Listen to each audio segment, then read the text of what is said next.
Bonjour et bienvenue sur Radio Félix. Aujourd'hui, on va vous parler d'un sujet dont on entend souvent parler, la discrimination. Mais savez-vous vraiment ce qu'est la discrimination? Savez-vous quelles mesures sont prises en France pour lutter contre ce phénomène que l'on retrouve partout au quotidien? On va donc aujourd'hui avec la classe de seconde 5 vous éclairer sur le sujet. On va donc aborder le sujet en écoutant Samuel, Adam et Célia qui vont nous parler du problème de la discrimination envers les personnes défavorisées. Nous allons aborder les sujets des personnes défavorisées qui se sentent discriminées par le regard des autres. Oui, c'est un sujet très important qui nous affecte tous. Qui n'a jamais croisé un SDF au regard triste? Ou encore un jeune homme discriminé par son style vestimentaire usagé? Non, je ne suis pas d'accord. Pas d'accord? Allez-y, exprimez-vous. Écoutez, je ne trouve pas que les pauvres soient si discriminés que vous le dites. De nombreuses aides sont apportées à ces personnes, notamment le Pôle emploi qui peut relancer quelqu'un dans une vie active, ou encore de nombreuses associations humanitaires telles que les Restos du Cœur qui permettent de manger à sa faim, ou alors encore la Croix-Rouge. Mais trouvez-vous cela suffisant? Ne voyez-vous pas toute la souffrance qu'éprouvent ces personnes? Dans ce monde, naître dans un milieu défavorisé, ou une famille pauvre, nous donne moins de chances qu'un autre. Dois-je vous rappeler les valeurs de la France? Liberté, égalité, fraternité. Trouvez-vous l'égalité respectée en ce XXIe siècle? Certes, l'égalité n'est pas respectée. Pensez-vous que cela changera si vous ne faites rien? Laissez-moi vous donner la réponse. Non. Alors c'est vrai, la pauvrophobie concerne plusieurs personnes, mais... Pardonnez-moi de vous couper la parole, mais qu'est-ce que la pauvrophobie? Je me permets de vous répondre, la pauvrophobie, c'est la discrimination anti-pauvre. Je vous en prie Samuel, continuez. J'aurais dû préciser moi-même. Je disais donc, la pauvrophobie, c'est la peur du rejet et de devenir comme les personnes pauvres. Mais la discrimination dans la vie courante est encore et toujours présente. Pour conclure, je dirais que nous sommes encore en attente de nouvelles solutions pour sortir ces gens de la pauvreté et éviter la discrimination qui les enfonce encore plus dans ce cauchemar. Merci à vous Samuel, Adam et Célia pour votre intervention. On enchaîne donc sur la discrimination, cette fois dans le cadre de la pratique religieuse présentée par Diar, Lorraine et Justine. Nous allons évoquer aujourd'hui le thème de la discrimination religieuse au sein du monde professionnel. Mais la discrimination religieuse, qu'est-ce que c'est exactement? Une discrimination religieuse désigne l'action de distinguer de façon injuste ou illégitime, comme le fait de séparer un individu ou un groupe social des autres en le traitant moins bien à cause de sa religion.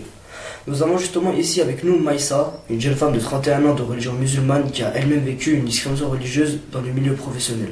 Bonjour Maïssa, pouvez-vous vous exprimer sur votre vécu? Bonjour, donc oui, j'ai été victime de discrimination récemment où j'avais postulé dans un cabinet d'avocats, puisque j'ai tous les diplômes nécessaires et même l'expérience. J'ai ensuite postulé en changeant mon nom et mon prénom sur le CV, et là, j'ai rapidement reçu un appel téléphonique. On comprend votre colère. Maintenant, tournons-nous vers notre journaliste. Justine, qu'en pensez-vous? Il y a effectivement des résultats d'après une enquête menée par l'Institut de Montaigne qui révèle une forte discrimination à l'égard des juifs et des musulmans. Ces derniers ont 2 fois moins de chances d'être contactés par les recruteurs que les catholiques. Les femmes musulmanes sont particulièrement discriminées. Leur taux de réponse est 4 fois plus faible que celui des femmes catholiques. La probabilité des catholiques pratiquants d'être contactés par le recruteur pour un entretien d'embauche est supérieure de 30% à celle des juifs pratiquantes. Elle est par ailleurs 2 fois plus forte que celle des musulmanes pratiquantes. Maïssa, avez-vous engagé des poursuites contre l'entreprise ou êtes-vous resté dans le silence? J'ai évidemment porté plainte, mais elle n'a pas été retenue. Je n'ai même pas été étonnée de leur réponse concernant ma plainte. Je pense qu'il y a tellement de cas que le mien n'était pas important pour eux. Aucune réponse? Aucune procédure engagée? Non, aucune malheureusement. Une victime peut utiliser plusieurs types de recours en même temps. La réception de la plainte ne peut pas vous être refusée. La plainte est ensuite transmise au procureur de la République. Toute discrimination est passible de 3 ans de prison et 45 000 € d'amende. Cependant, il est vrai qu'il y a énormément de plaintes de ce genre et très peu sont entendues. On espère donc que votre témoignage sera entendu et touchera un grand nombre de personnes, car il est inconcevable qu'une personne ne soit pas acceptée pour un poste à cause de ses origines ou de sa religion. Et en plus, que la justice ne réagisse pas. Et encore, ce n'est qu'une partie de discrimination. Il existe d'autres discriminations religieuses qu'au travail, comme par exemple dans les écoles ou au quotidien dans les espaces publics. Merci de votre témoignage Maïssa, et espérons que cela touchera un grand nombre de personnes, car il est important de préserver certaines valeurs. Merci à vous de m'avoir écouté. Merci Diar, Lorraine et Justine de nous avoir éclairés à propos des discriminations liées à la pratique religieuse. À présent, c'est à Donia, Wijdan et Manon de prendre la parole sur le racisme. Bonjour à toutes et à tous, donc notre intervention aujourd'hui porte sur le racisme. Donc pour commencer, le racisme, qu'est-ce que c'est? Le racisme est une attitude d'hostilité pouvant aller jusqu'à la violence et de mépris envers des individus appartenant à une race ou à une ethnie différente, généralement ressentie comme inférieure. Donc on retrouve les discriminations raciales, qui sont souvent un résultat d'idéologies racistes.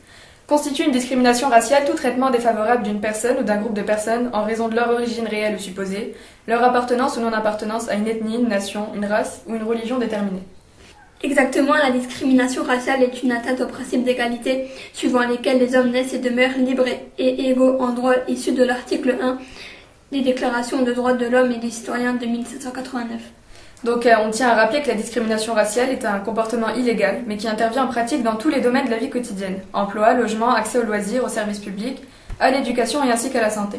En 2000, aux États-Unis par exemple, une classe action contre le Coca-Cola avait permis d'établir qu'à qualification et postes égaux, les employés noirs étaient moins bien payés. 24 500 € de moins par an en moyenne, en moins susceptibles d'être promus que les blancs. Une des 4 plaignantes avait notamment découvert qu'un des employés blancs qu'elle supervisait était payé 9 400 € de plus qu'elle par an. En tout, 2000 employés noirs avaient reçu des dommages et intérêts, donc un total de 147 millions d'euros. Pour une multinationale comme Coca-Cola, ce genre de prix restait très abordable. Mais à la suite de la médiation, les avocats, l'entreprise avait aussi dû accepter que pendant 4 ans, une commission d'experts extérieurs supervise ses pratiques de recrutement et de gestion de carrière. Passons à l'Europe avec un événement récent qui se situe en Italie. Dans le monde du sport, un candidat au poste de président de la Fédération italienne de football a déclaré que Paul Pogba, un joueur de couleur foncée, est arrivé et mangeait des bananes et aujourd'hui il joue en Serie A, Ligue italienne de football. Ce candidat s'est excusé. Revenons à présent en France. Je laisse cette fois la parole à Iman, Ibrahim et Yacine qui vont continuer sur le sujet du racisme. Alors, première de sa promotion en 2012 au Maroc, elle est sélectionnée pour finir ses études en France. Quand je suis arrivée à Lyon, je n'avais que 19 ans. Tout était nouveau pour moi. Malheureusement, je n'ai pas réussi à m'intégrer rapidement. Et pour cause, sa colocataire refuse de lui adresser la parole. Au bout de 2 jours, Fatima Zahra a la mauvaise idée d'utiliser un câble internet qui traînait dans l'appartement. Quand ma coloc s'est aperçue que c'était le sien, elle m'a hurlé dessus. Ça m'a vraiment étonnée. Au Maroc, on a l'habitude de partager. Ce n'est que le lendemain qu'elle entendra les pires horreurs. Vers 21h, une odeur très désagréable s'échappait de la cuisine. Je lui ai demandé si on avait une hôte et ça ne lui a pas plu. Elle m'a traité de sale arabe. Je suis restée au téléphone avec mes parents à pleurer. Le lendemain, sa coloc était partie. Maintenant, Yacine va vous présenter un autre exemple de racisme.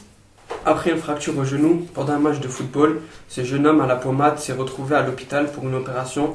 Seul hic, il est tombé malade, ce qui a entraîné un report de l'intervention.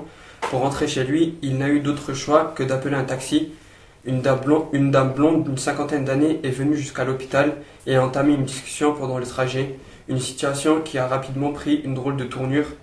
Lorsque je lui ai expliqué que j'avais un virus, probablement une grippe, et qu'il était impossible de m'anesthésier avec mes 39 de fièvre, elle s'est mise à me regarder étrangement et me demander d'où je venais.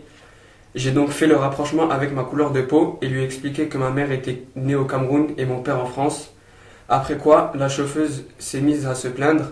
Laisser sortir quelqu'un avec tous les virus qui courent en ce moment, comme Ebola et Zika. Florian a préféré rester calme, sans s'énerver. Il s'interroge si ce n'est pas du racisme. Ah, ça, alors qu'est-ce que c'est ? Que dit la loi par rapport au racisme ? La loi interdit et sanctionne le racisme lorsqu'il s'exprime sous forme de comportement discriminatoire. Traitement défavorable de personnes se trouvant dans une situation comparable dans le domaine de l'emploi, de l'éducation, d'accès à la location, de violence physique, injure raciale publique, 6 mois d'emprisonnement et 22 500 € d'amende. Diffamation raciale publique, 1 an d'emprisonnement et 45 000 € d'amende. Y a-t-il des associations contre le racisme ? La Ligue internationale contre le racisme et l'antisémitisme, ou l'ICRA, est une association internationale luttant contre le racisme et l'antisémitisme en France, mais également sur le plan international. Fondée sous le nom de Ligue internationale contre l'antisémitisme, ou LICA, il y en a plein d'autres. Je laisse donc maintenant la parole à Nicolas, Thomas et Mathéo. Bonjour à toutes et à tous, on se retrouve aujourd'hui sur Radio Félix pour débattre autour d'un sujet tabou, la discrimination. Elle se manifeste pour la plupart des cas dans un environnement scolaire ou professionnel. De plus en plus de discriminations sont commises à l'égard des personnes ayant un problème de santé, que ce soit physique ou encore psychique. Aujourd'hui, nous allons discuter d'un type de discrimination, la discrimination sur l'état de santé. Pour répondre aux questions de Mathéo, nous avons la chance d'accueillir Thomas, psychologue à Mulhouse. C'est à vous. Alors, bonjour Thomas, merci d'être avec nous. Bonjour, merci de m'accueillir. Alors, nous allons passer tout de suite aux questions si cela ne vous dérange pas. Alors aujourd'hui, vous êtes en notre compagnie pour nous parler de la discrimination sur l'état de santé. Avez-vous quelques chiffres à nous donner ? Oui, ainsi parmi les plaignants, environ 21% sont liés à leur état de santé ou à un éventuel handicap. Environ 45% des personnes ayant un problème de santé ont avoué avoir déjà subi une discrimination. Avez-vous un témoignage à nous faire part? Oui, Madame Poès a eu le sida l'année dernière. Elle a subi beaucoup d'insultes, des gestes déplacés. Malheureusement, beaucoup d'humiliations l'ont poussée au suicide. Au fait, comment se caractérise la discrimination? La discrimination se constitue de plusieurs étapes.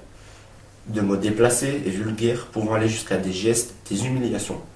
Comment réagissent les victimes? Ou plutôt, quelles répercussions peut avoir ce rejet? En général, les victimes sont très affectées et se remettent en question, se blâment. Les réactions restent pour le moins imprévisibles. Chaque personne vit cet acte différemment. Pour le coup, les conséquences peuvent être tragiques, allant jusqu'à la mort. Traumatisées, certaines personnes ne peuvent plus sortir de leur propre maison de peur de revivre ces événements. Et enfin, dernière question, quelles peines peuvent encourir les assaillants dans le monde? Vous pouvez porter plainte dans un délai de 6 ans après les faits. L'auteur des faits risque une peine pouvant aller jusqu'à 3 ans de prison et 45 000 € d'amende. Si l'auteur est un agent public, dans une mairie, une préfecture ou alors un pôle emploi, et a commis les faits dans le cadre de ses fonctions, les peines peuvent aller jusqu'à 5 ans de prison et 75 000 € d'amende. Merci pour cette petite interview très enrichissante et intéressante. À bientôt. C'est au tour de Célian et Anthony de nous parler de la discrimination envers les personnes handicapées. Mon nom c'est Steven, je suis journaliste pour Radio Félix. Je suis accompagné de Jean-Marc, 47 ans. Bonjour Jean-Marc. Bonjour Steven. Et nous allons parler aujourd'hui de votre handicap et des discriminations qui y sont liées. Pour commencer, présentez votre handicap.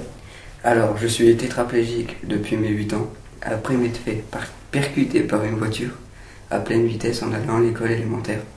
Le chauffeur était sous l'emprise de stupéfiants et d'alcool. Comment vivez-vous votre handicap? Être handicapé en soi, ce n'est pas vraiment difficile à vivre s'il y a les aménagements adaptés. C'est le jugement et les paroles des autres qui sont le plus dur à assumer et qui mènent à la solitude. Quels jugements font ces autres pour que ce soit difficile à vivre? Dans les lieux publics, 80% des personnes me regardent comme si j'étais debout.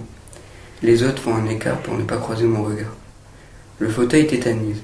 J'ai dû casser les barrières en allant voir les personnes qui n'osaient plus me parler. Quand je me promène dans la rue, certaines personnes font des grands détours pour éviter je ne sais quoi. Ils ont peut-être peur que je leur demande une information ou que je leur parle simplement. Je suis encore un humain, pas un monstre cannibale. J'imagine que ça doit être difficile, mais le temps a-t-il arrangé quelque part cette situation? Oui. Au début, c'était difficile de tenir assis, quoique que ce soit dans mon fauteuil ou ailleurs. Mais la rééducation m'a réappris à me tenir assis. Et avec le temps, j'ai aussi appris à accepter de vivre avec ce nouveau corps. À force de parler de mon handicap, dans les médias locaux, mes amis, ma famille se sont réhabitués à me voir ainsi et n'ont plus peur de venir me parler. Merci Jean-Marc d'être venu aujourd'hui sur notre plateau. Merci de m'avoir invité. Bon courage et bonne continuation. Merci. Merci Célian et Anthony pour votre témoignage. C'est à présent au tour de Kevin, Louis, Ivan et Mathieu de prendre la parole sur les solutions possibles pour lutter contre la discrimination. Bonjour à tous et à toutes. Aujourd'hui, on va vous présenter un exemple de discrimination physique. Mais avant tout, qu'est-ce que la discrimination? Je vais vous donner une définition simple. La discrimination est le fait de distinguer et de traiter différemment, le plus souvent plus mal, quelqu'un ou un groupe par rapport au reste de la collectivité ou par rapport à une autre personne. Ensemble, nous allons voir la discrimination physique, qui consiste à se moquer de quelqu'un par rapport à sa taille, son poids ou encore sa couleur de cheveux. Bonjour Sabrina, bonjour Monsieur Dupont. Tout d'abord, pouvez-vous vous présenter en quelques mots? Bonjour, je m'appelle Sabrina, j'ai 20 ans et j'étais esthéticienne. Cependant, j'ai du mal à me faire accepter à cause de mon poids. Bonjour, je suis Monsieur Dupont, l'avocat de Sabrina et j'exerce au barreau de Metz. J'ai aidé Sabrina à se défendre en faisant les démarches juridiques nécessaires. D'accord, bienvenue à vous. Sabrina, pouvez-vous nous parler plus en détail de quelle discrimination avez-vous été la victime? Oui, alors en fait, je me suis fait licencier de façon totalement abusive à cause de mon poids. En effet, un jour, ma patronne m'a convoqué dans son bureau et m'a dit avant de me licencier que j'étais trop grosse et que je ne représentais pas mon métier. Mes 130 kilos me posent souvent problème dans le monde de la beauté, où il faut limite être anorexique pour se faire accepter. Merci Sabrina. Monsieur Dupont, maintenant je m'adresse à vous. Que faut-il faire quand on est face à ce type de comportement? Le problème avec ce type de discrimination, c'est que la plupart des personnes ne portent pas plainte car elles partent du principe que c'est de leur faute et donc on tourne en rond. De plus, en général, les patrons passent par de fausses excuses pour licencier une personne telles que des fautes professionnelles. Donc, la solution c'est de porter plainte à la police quand on a des preuves ou de demander de l'aide à une association telle que le collectif national des associations d'obèses pour le cas de Sabrina. D'accord, merci à vous deux d'être venus témoigner ici. Cela démontre bien l'importance excessive accordée au poids dans le monde de la beauté. Il y a encore de nombreuses discriminations présentes dans la société de nos jours, notamment chez les mannequins, où il y a beaucoup de personnes trop maigres par rapport à la normale. Et cela peut même causer des problèmes de santé. Merci à vous pour votre petite mise en scène. On aborde maintenant le sujet de l'homosexualité. Donc dans cette rubrique, nous allons aborder aujourd'hui un fait se propageant dangereusement, l'homophobie. J'ai comme invitée une représentante de l'association LGBT Soutien, Madame Mersin, ainsi que le récit d'une victime souhaitant rester anonyme. Donc bonjour Madame Mersin, avant tout, qu'est-ce que l'homophobie ? Bonjour, effectivement l'homophobie est un sujet récent. Il s'agit de la persécution d'un individu ayant une orientation sexuelle différente par un groupe de personnes. Ils sont considérés comme inférieurs et n'ont pas accès aux droits légaux. Nous sommes effectivement dans une histoire de différence, mais qui sont victimes de ce rejet ? Donc on compte principalement des hommes avec un pourcentage de 57%, d'environ 25 jusqu'à 34 ans. Quant aux femmes, elles sont beaucoup moins persécutées. Nous nous demandons tous qu'avez-vous mis en place dans votre association afin de venir en aide à ces homosexuels ? Oui, donc nous faisons énormément de manifestations, de soutien. Nous leur apportons une aide mentale, physique et morale. Nous organisons beaucoup de réunions de partage et également à disposition un numéro de téléphone disponible à tout moment. Nous mettons aussi en avant les droits légaux avec d'autres associations pour respecter plus de lois protégeant les LGBT. En cas de renseignement, notre numéro est le 06 38 48 69 80. Très bien, c'est une bonne initiative. Pour terminer, intéressons-nous à l'histoire vécue d'une victime. Racontez-nous ce que vous avez subi. Bonjour, en effet, j'ai découvert mon homosexualité à l'âge de 16 ans. J'ai donc été rejetée par ma famille me traitant de toutes sortes d'insultes. J'ai été également insultée dans la rue en compagnie de ma petite amie. J'ai encore été victime d'agressions physiques il y a quelques semaines et malheureusement, les lois et la justice n'ont pas pu suivre les poursuites. Aujourd'hui, j'ai appris à me reconstruire et je suis présidente d'une association aidant les jeunes rejetés par leur famille. Merci pour votre témoignage très touchant et je remercie également Madame Mersin d'être venue parler de son association LGBT Soutien et nous espérons que vos efforts soient récompensés et touchent de nombreux auditeurs. Un grand merci à Laura, Berfine et Roman pour votre intervention. C'est au tour de mes camarades Victor et Lucas de prendre la parole sur les conditions des femmes. Nous n'en parlons jamais assez, mais les femmes, pendant longtemps, étaient discriminées. Avant les émeutes de mai 68, qui ont grandement changé la France, les femmes s'étaient peu manifestées. Il est vrai que leur sort était entre les mains des politiques, comme quand le Sénat a refusé plusieurs fois l'obtention du droit de vote des femmes dans les années 20. Et ce, jusqu'à la libération de la France, où elles n'ont pu voter que pour les élections municipales. C'est exact, vous avez raison. Mais maintenant, pour nous parler des années 60, nous allons interviewer une personne souhaitant rester anonyme, que nous allons surnommer Gérard, un habitant d'un petit village du nord de la France. Bonjour Gérard. Bonjour. Vous participez à notre émission sur l'image de la femme. Pour commencer, que pensez-vous de l'image de la femme ? Pour moi c'est tout trouvé, hein. Les femmes se sont battues pour avoir des droits qu'elles n'avaient pas pendant des siècles, mais elles le vivaient très bien avant. Bon, si ça leur fait plaisir de mettre un pantalon et de travailler de nuit... Mais monsieur, vous savez, les femmes avaient peu de droits à cause des traditions et des idées machistes de l'époque. Aujourd'hui, elles connaissent encore l'inégalité, que ça soit sociale ou dans le travail tel que le salaire. Moi je trouve ça normal que les femmes soient payées moins cher. Elles peuvent tomber enceintes et pas nous. Moi je me souviens que mon père il me parlait de l'avant-guerre quand les femmes elles avaient un salaire féminin, alors qu'après la guerre elles ont eu le salaire égal à travail égal. C'est intéressant que vous en parlez car les femmes n'ont jamais vraiment eu de salaire égal à travail égal. Mais vous avez connu des changements dans l'image de la femme et de leur travail, non ? Ouais, c'est vrai, par exemple, je suis né en 54 et ma mère me rappelait tout le temps qu'à un an près, elle aurait pu se débarrasser de moi légalement par appartement thérapeutique. Elle disait tout le temps que j'étais l'handicapé de la famille. Vous avez eu une enfance rude quand même. Ouais, mais c'est pas pour ça que je suis devenu quelqu'un de méchant, hein. Vous avez pu profiter des premières écoles mixtes de France. Ouais, mais beaucoup de parents s'en plaignaient et envoyaient leurs filles dans des écoles privées. Gérard, vous avez aussi pu voir les émeutes de mai 68. Ouais, je me souviens, j'y ai même participé avec des potes. On était montés sur Paris pour manifester. Et pour en revenir aux femmes, le mouvement des femmes, l'ancêtre du MLF, a été créé après les émeutes, ce qui a marqué un début à l'amélioration de la condition des femmes.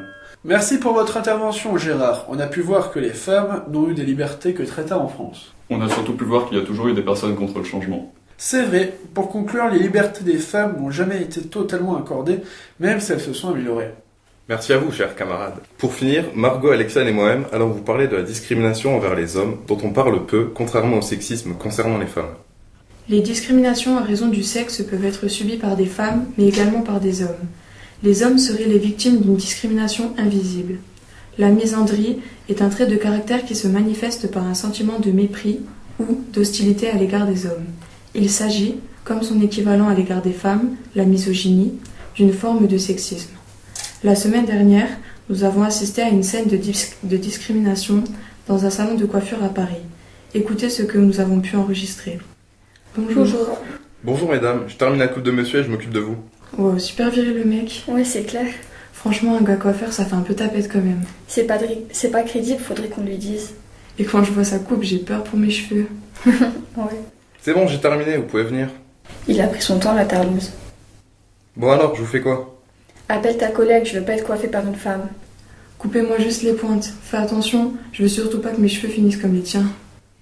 Pendant que les femmes se font coiffer, elles discutent avec le coiffeur en question. Mais pourquoi t'as pas choisi un métier d'homme? Au moins quelque chose de plus masculin, parce que là, ça le fait pas du tout. Y a pas autre chose qui aurait pu t'intéresser? Ouais, genre sage-femme. Ou femme de ménage? Caissière. Esthéticienne. Je suis libre de pratiquer les métiers qui me plaisent et ma femme et mes enfants sont contents de me voir que je vis de ma passion. Et pour votre gouverne, je vous rappelle que la discrimination est punie par la loi en France. Merci à vous, chers auditeurs, d'avoir écouté la classe de seconde 5 vous parler de la discrimination et des conséquences subies en France.